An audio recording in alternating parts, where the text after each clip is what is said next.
Some moments in life hit you so hard that you forget how to breathe. Not because something terrible just happened, but because you suddenly realize that the pain you thought was behind you never actually left. It was just waiting for the right moment to walk back through the front door and stand right in front of you. That is exactly what happened at Heartland, and nobody saw it coming.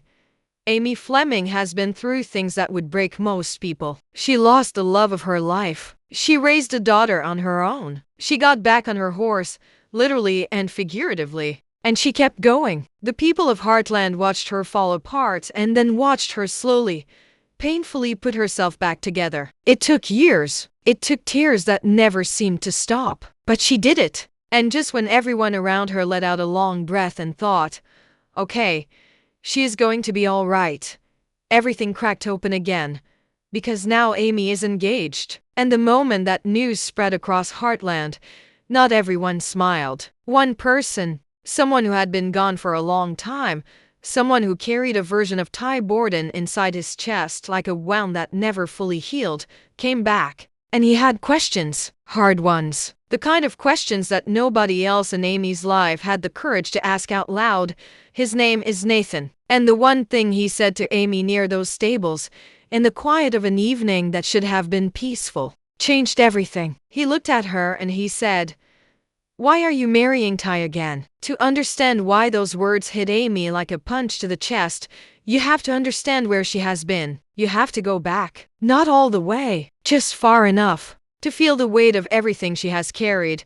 Ty Borden was not just Amy's husband. He was her person. The one who understood her without her having to explain herself. The one who showed up again and again, no matter what life threw at them. They fought. They struggled. They almost fell apart more than once. But they always found their way back to each other. That was the thing about Amy and Ty. No matter how lost they got, they always found each other.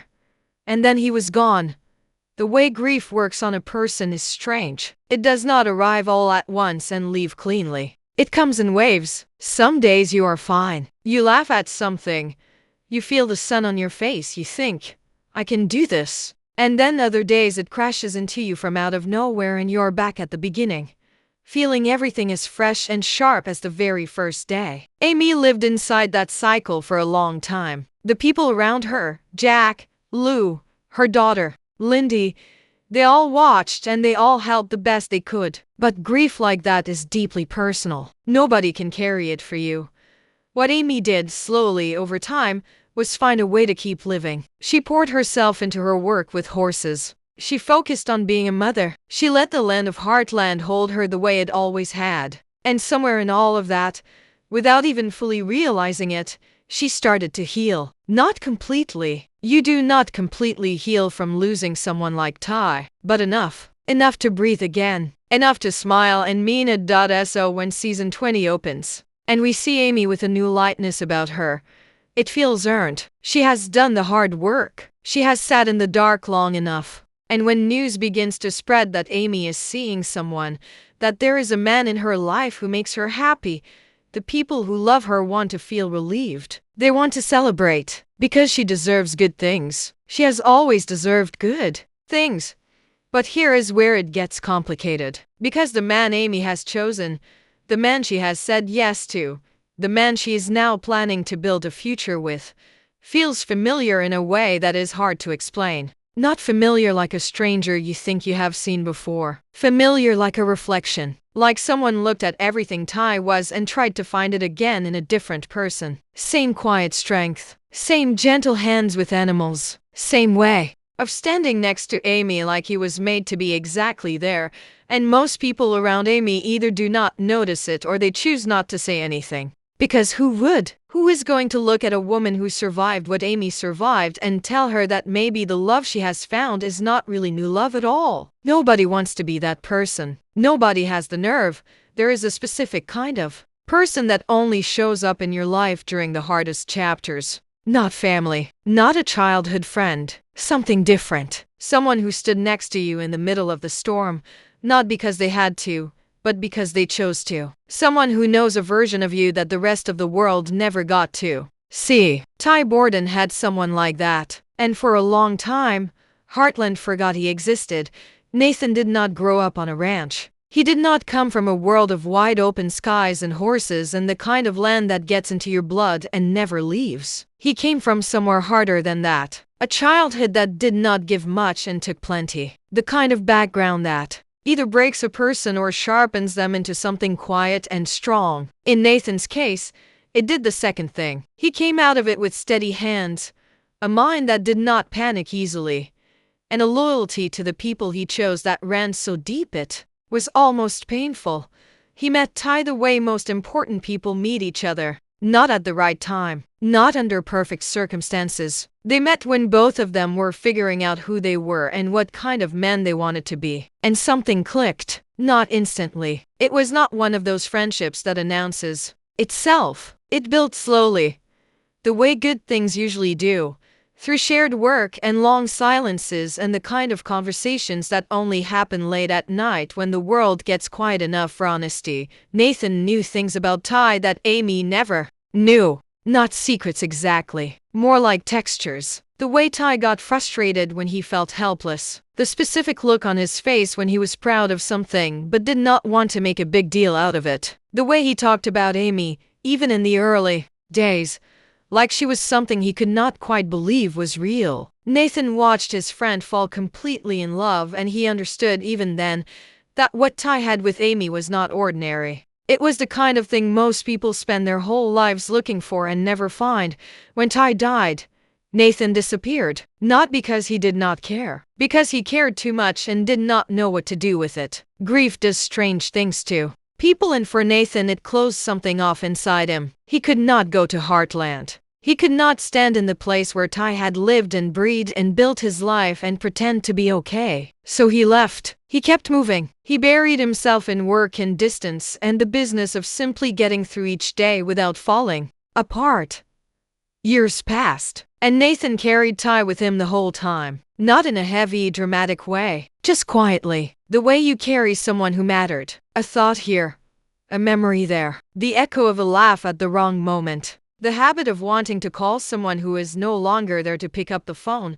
What finally brought him back to Heartland was not a grand decision. It was not a plan. It was something small. A conversation with someone who mentioned Amy's name. And mentioned, casually, the way people mention things they do not realize are grenades, that she was engaged, that she had found someone, that she was happy.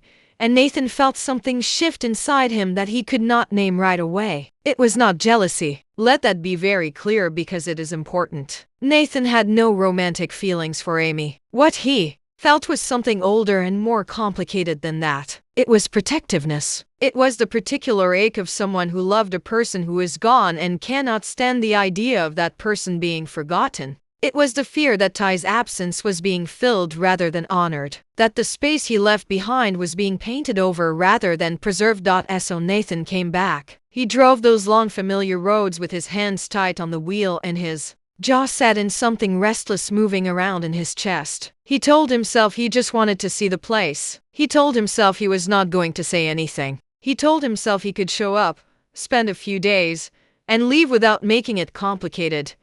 He was wrong about all three of those things, because the moment he pulled up to Heartland and stepped out of his truck and looked around at that land, that still somehow smelled like Ty to him, he saw Amy. She was standing near the fence, laughing at something her fiancé had said, and the sound of it carried across the air toward Nathan like something both beautiful and unbearable. She looked good. She looked genuinely, radiantly happy in a way he had not seen in any of the updates he had quietly received over the years, and his first thought, the very first thing that moved through his mind, was not happiness for her. It was a question, one that settled into him slowly and then refused to leave. He stood there by his truck, watching her laugh, watching the men beside her, and the question took shape in his mind with a clarity that almost knocked the air out of him.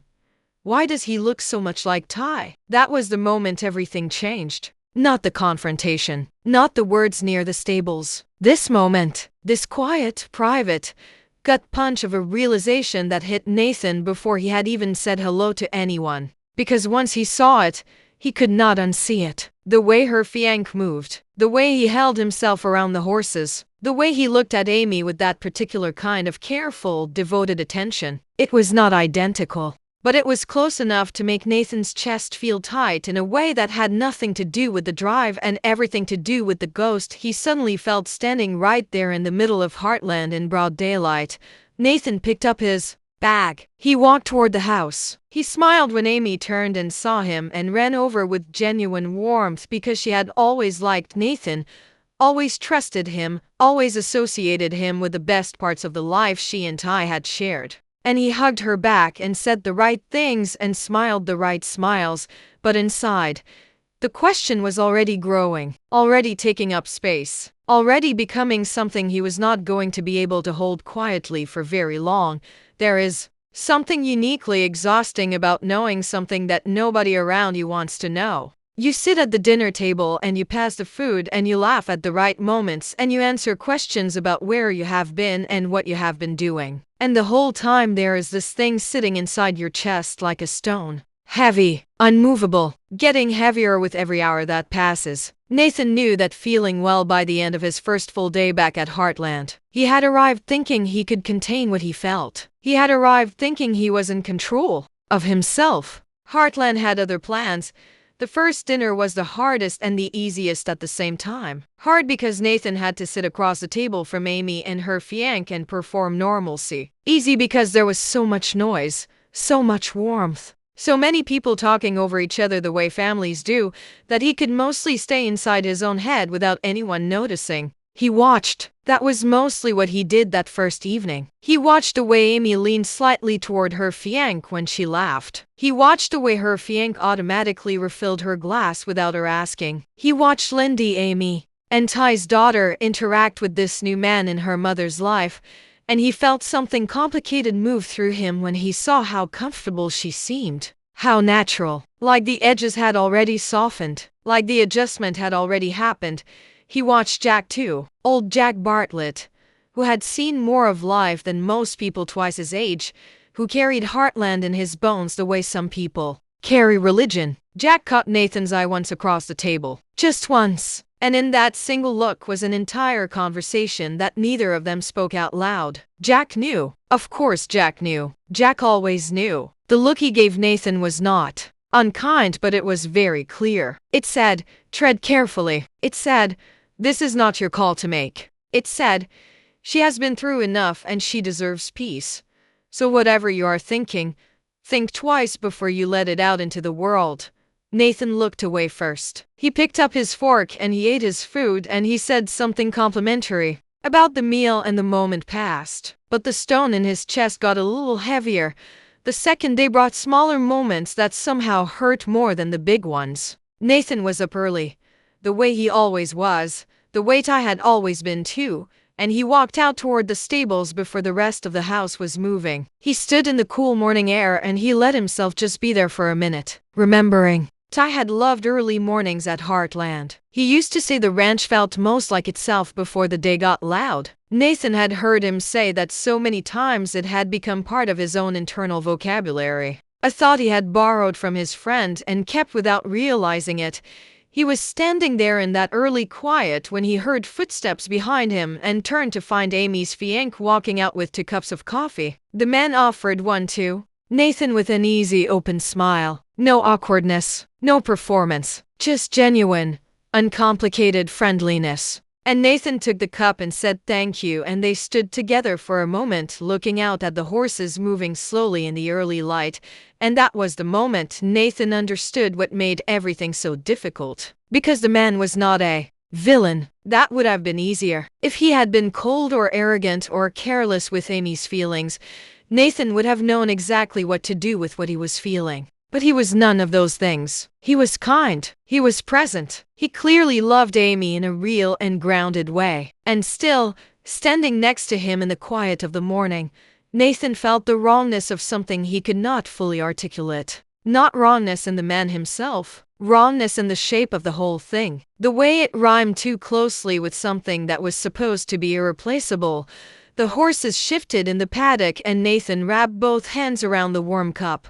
and said nothing, and the silence between the two of them was perfectly comfortable in a way that made Nathan feel slightly sick. By the third day, the small frictions were adding up inside him like pressure behind a closed door. He passed a workshop and saw Amy's fiancé using a set of tools that Nathan recognized immediately. Ty's tools, still hanging in the same places, still organized in the same particular order that Ty had always kept them. The fiancé was using them naturally, comfortably, like they were simply tools in a workshop and not objects that still carried the fingerprints of a man who was no longer alive. Nathan stood in the doorway for a moment and watched, and then turned and walked away before anyone saw his face. That evening he sat on the porch with Jack. The old man came out with 2 glasses and sat down without being asked, and they stayed quiet together for a while, the way men of a certain kind can do, sitting in a comfortable silence that is actually full of things being said without words. It was Jack who spoke first. He did not look at Nathan when he said it. He kept his eyes out on the land going dark in the evening light, and he said, simply and directly, the way Jack always said things, that Amy had worked hard to get to where she was. That what she had now was real, even if it looked familiar. That sometimes people who have loved deeply end up loving a certain kind of person again, not because they are running from something, but because they genuinely know what they need.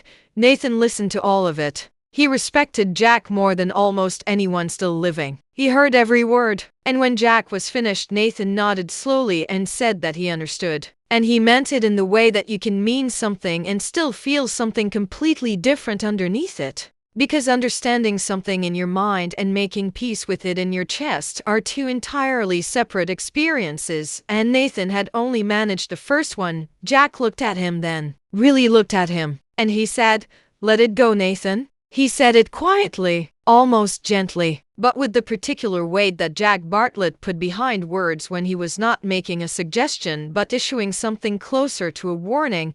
Nathan looked back at him and said, "I am trying," and that was the truth. He was trying. He genuinely was. He went to bed that night with every intention of keeping whatever he felt locked down for the rest of his visit, and then leaving quietly and processing everything alone the way he always processed things. He was going to be respectful. He was going to be a good guest. He was going to honor Ty's memory privately and let Amy live her life. And then the next morning he found the photograph. It was not hidden. That almost made it worse. He was looking for a pen in the small drawer of the side table in the hallway, the drawer that had always been full of random useful things at Heartland, rubber bands and batteries and old receipts and the kind of small, domestic clutter that accumulates in a house that is actually lived in. And right there under a notepad he felt the edge of something stiff and pulled it out and looked at it without even meaning to. It was a photograph of Ty. Not framed. Not displayed, just lying there in the drawer like something that had been moved out of the way to make room for other things. It was a good photo. Ty was laughing in it, full and unguarded, the kind of laugh that he did not perform for anyone but that happened sometimes when he forgot to be careful about how much joy he let show on his face. Nathan remembered that laugh. He could almost hear it.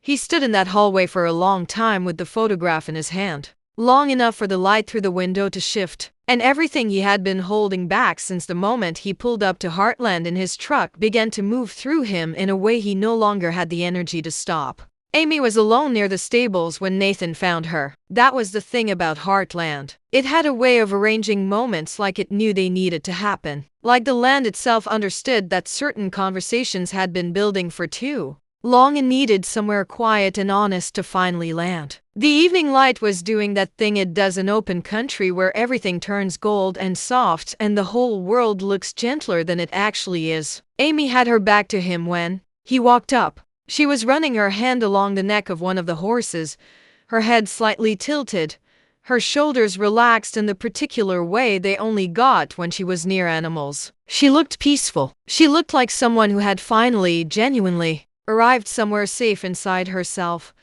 Nathan almost turned around. "He wants you to know that." He almost let the moment pass. He stood a few feet behind her and he looked at her standing there in the golden evening light next to the horses in the place that had always been most sacred to the life she and Ty had built together, and he almost chose silence. almost chose to take whatever was burning inside him and carry it back to his truck and drive it far away from Heartland and never let it touch her. But the photograph was still in his mind, and the tools in the workshop were still in his mind, and the comfortable silence on the porch that morning with a man who smiled like he belonged there was still in his mind. And underneath all of it, deeper than any of the specific images, was Ty. Just Ty, the way he had been, the space he had taken up in the world, the specific and irreplaceable fact of him.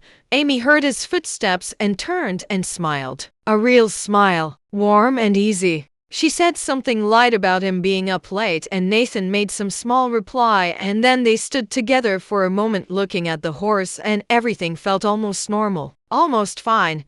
And then Nathan said her name, just her name, but he said it in a way that was different from every other time he had said it since arriving at Heartland. He said it in the way that people say a name when what they actually mean is, I need you to hear what I am about to say, not just with your ears but with something deeper than that. Amy turned and looked at him properly. Then she read something in his face, and her own expression shifted, not defensively, more like a person who has learned through long experience that certain looks on certain faces mean that something real is coming, and that the best thing to do is simply stand still and let it arrive.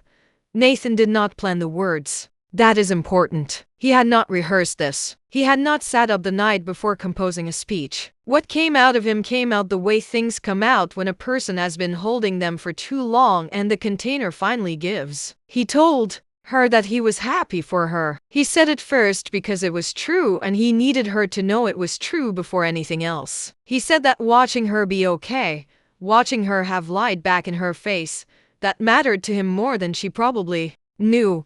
And then he said, but Amy, I have to ask you something and I need you to really hear it. I need you to not just answer it quickly and move past it. I need you to actually sit with it. Amy said, okay? Just that. Okay. And Nathan looked at her in the fading evening light next to the horses in the place where Ty had spent some of the best hours of his life, and he said, why are you marrying Ty again? The silence that followed that question was the loudest silence Nathan had ever stood inside. Amy did not move. She did not flinch or look away or immediately fire back with something sharp and defensive the way a person does when a question does not land anywhere real. She just stood there, and that stillness told Nathan more than any words could have. He kept going because stopping felt crueler than finishing. He told her that the man she had chosen was a good man. He said that clearly and without hesitation, because it was true and he was not there to tear anyone down. He told her he could see that her fiancé genuinely loved her, that his care for her was real, that there was nothing wrong with him as a person. And then he said, but Amy, look at who you chose. Look at how he moves around horses. Look at where he stands when he is next to you. Look at the way you lean into him. I knew Ty better than almost anyone alive, and I am standing here telling you that you did not find someone new. You found someone safe. And those are not the same thing. Amy's jaw tightened. He could see it. The first flicker of something that was not shock but was not quite anger either. Something in between. Something closer to the feeling of a person who has been seen more clearly than they were prepared to be seen. She told him he did not know what he was talking about. She told him that healing is not betrayal. That moving forward is not the same as replacing someone. That she had spent years in the dark and she had fought her way back into the light, and she was not going to stand there and let anyone, not even someone she trusted, make her feel guilty for being happy. Nathan did not back down, but he did not raise his voice either. He said, I am not asking you to feel guilty. I am asking you to be honest with yourself. There is a difference. He said, Ty loved you so much that the idea of you living small or afraid or alone would have broken him. He would have wanted this for you. He would have wanted you to find someone and love them and build something new. But he also would have wanted it to be real, fully real. Not a reflection of him. Not a safer, quieter version of what you'd had. Something genuinely its own thing. Amy looked away then, out toward the far edge of the property where the land rolled away into the darkening sky. Nathan watched her, and he could see it happening. Behind her eyes, the thing she had maybe been keeping just slightly out of direct view suddenly stepping forward into the light where she had no choice but to look at it straight. She said, very quietly, that she loved him, her fiancé, that it was not a substitute, that what she felt was real. Nathan said, "I believe you." And then he said, "But do you love him for who he is or for who he reminds you of? Because you deserve to know the answer to that question before you stand up in front of everyone and say I do." He did not wait for her to respond. He walked away and left her standing there in the golden light with the horses shifting quietly around her and the questions sitting in the air between them like something that could not be taken back. The days that followed were some of the quietest Heartland had seen in a long time. Amy pulled back, not dramatically, not in a way that caused scenes or required explanations. She just got slightly slower, slightly more interior, like a person who has suddenly found themselves in the middle of a conversation with themselves that they cannot pause or walk away from. She went through the motions of wedding preparation, but the lightness that had been around her when Nathan arrived was different now. Still there, but carrying something extra inside it, something heavier. Her fiancé felt it. Of course he did. He was not an unaware man. He sat across from her one evening after Lindy had gone to bed, and he asked her simply and without drama if she was okay. Not what is wrong. Not did something happen. Just, are you okay? And Amy looked at him across the table and really looked at him in a way she maybe had not let herself do fully since Nathan's words had gotten inside her. She looked at him like she was trying to see him without any layers, without any echoes. Just him. Exactly him. She told him she needed a few days to think. She said it carefully and kindly, but she said it honestly. And he nodded. Because whatever else he was not the kind of man who pushed. He gave her the space she asked for without making it complicated, and that single act of quiet grace did something to Amy that she had not expected. It moved her in a way that felt new, felt specifically his, felt like something that did not belong to any memory or any echo of anyone else.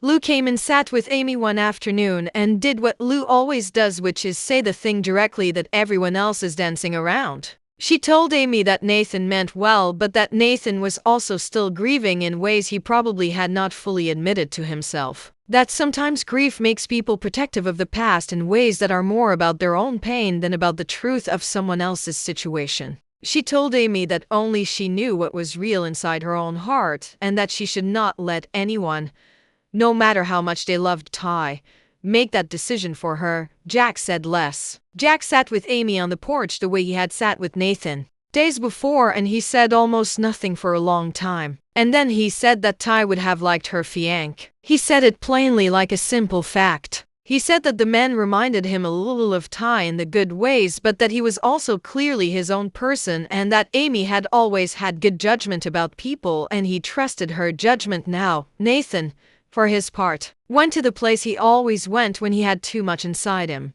He drove out to the small cemetery where Ty was buried, and he sat beside the grave in the late afternoon quiet, and he talked to his friend the way people talk to the dead when they need to say something out loud that they cannot say to anyone living. He told Ty he was sorry if he had made things harder. He told him he just could not stand there and watch without saying something. He told him that Amy was still Amy, that she was still everything he had always said she was. Strong and stubborn and more full of love than she usually let people see.